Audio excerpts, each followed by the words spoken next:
Fala pessoal, tudo bem? Hoje eu quero falar para vocês sobre ímãs, em particular ímãs permanentes, né? Os ímãs permanentes, eles foram o primeiro tipo de ímã conhecido pela humanidade, né? Ah, foi descoberto um mineral na ilha grega de Magnésia, então, na Grécia. Se vocês um dia olharem o arquipélago grego, tem uma ilha chamada Magnésia, que tinha uma formação rochosa de um minério que era um óxido de ferro, que tinha três ferros e quatro oxigênios, né? E aí, essa pedra da ilha de Magnésia ficou conhecida como magnetita. Magnetita. E a magnetita ela tinha propriedades de atrair outros pedaços de magnetita. Essa era a coisa interessante.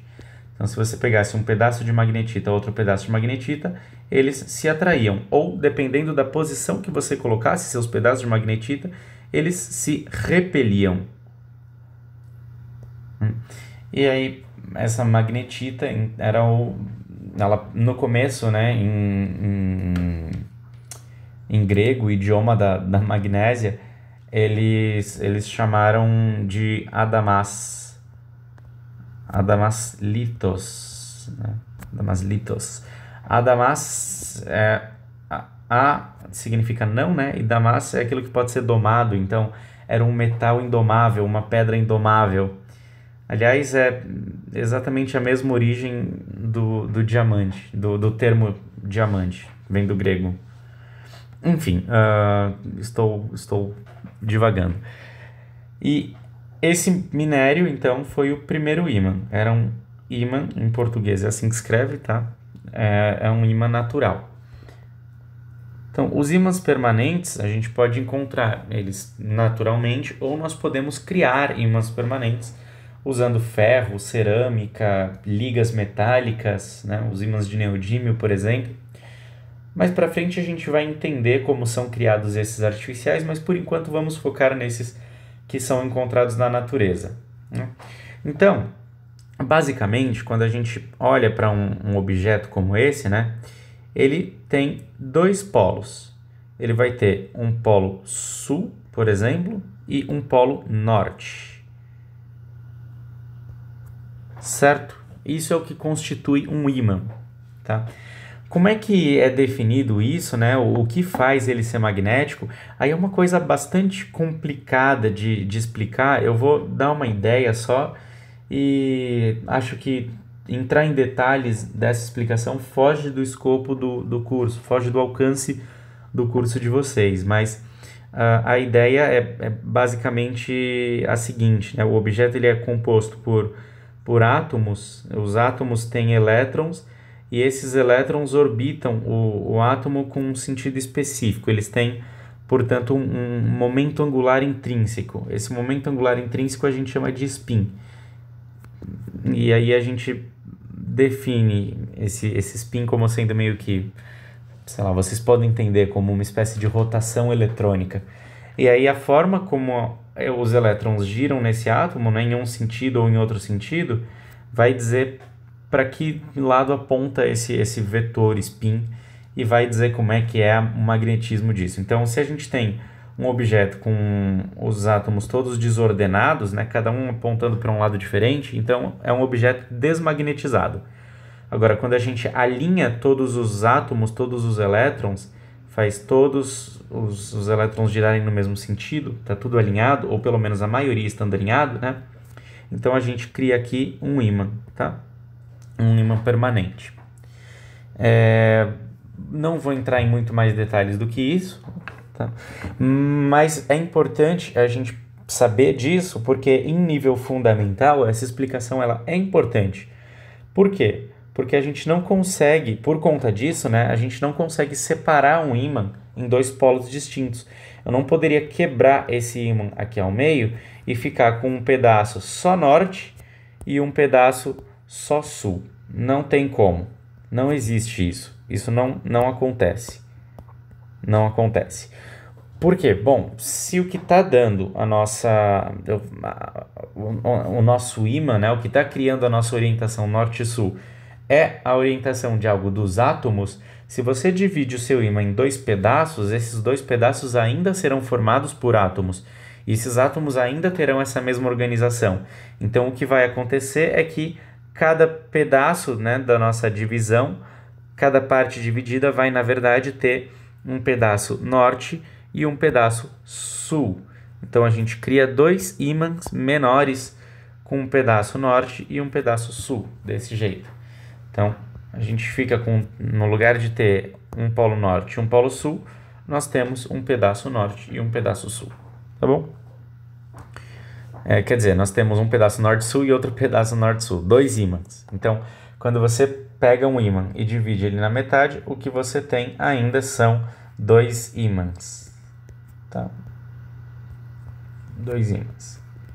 Se você tinha norte-sul, aqui você vai continuar tendo dois ímãs, desse jeito. E aí os ímãs, eles têm, claro, um campo magnético.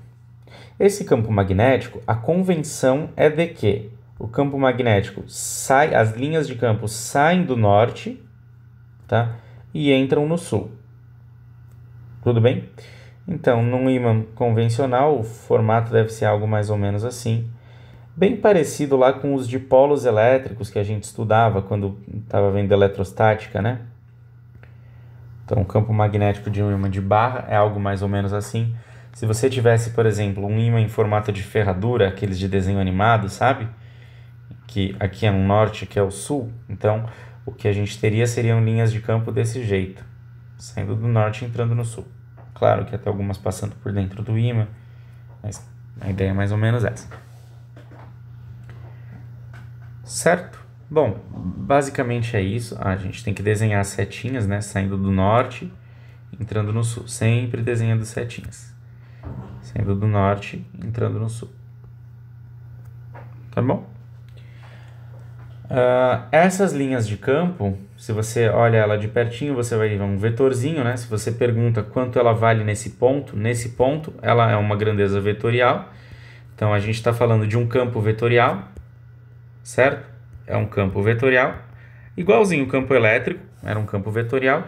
E esse campo vetorial a gente chama de B, que esse B é o vetor campo magnético ou vetor de indução magnética, tá? Vetor de indução magnética. Ó, nenhuma conta por enquanto, a gente está fazendo só uma análise qualitativa da coisa, né? Bom, a Terra é um ímã, na verdade. O planeta Terra, dentro dele, ele tem compostos metálicos, ligas metálicas, cargas e etc. E isso tudo está em um movimento meio não homogêneo, né? Um movimento inhomogêneo. E isso acaba gerando no nosso planeta, então aqui eu vou desenhar o polo norte e polo sul geográficos, isso acaba gerando no nosso planeta um campo magnético. Então, o campo magnético da Terra, ele é causado por conta de compostos que tem dentro, mas a gente pode imaginar a Terra como sendo um enorme ímã, assim, né? Só que a gente tem que pensar no seguinte, a bússola aponta para o polo norte, tá? E da mesma forma como acontece com cargas elétricas, que os opostos se atraem e os iguais se repelem, é igualzinho com o vetor magnético. Então, se você pega dois ímãs com o polo norte virado para o polo norte, o que vai acontecer é que eles vão se afastar. Agora, se você coloca polo norte com polo sul, eles vão se atrair, tá bom? Então, seguinte, a bússola, a gente sabe que a parte norte da bússola aponta sempre para o norte do planeta Terra. Ora, se isso acontece e a gente sabe que a bússola só aponta para o oposto, né? Ela é atraída para o oposto, então o norte da Terra não pode ser norte. O norte da Terra, o norte geográfico, ele é, na verdade, o sul magnético. Então, e o sul geográfico é o norte magnético. Então, o nosso planeta ele tem a polaridade desse jeito, tá bom? A convenção é diferente.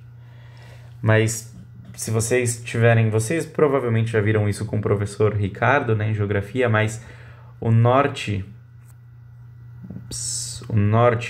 geográfico, ele está próximo, né, ele corresponde ao sul magnético. e o sul geográfico, ele corresponde ao norte magnético. Certo?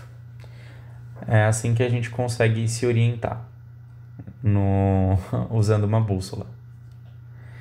É isso. Para essa semana, essa é a discussão.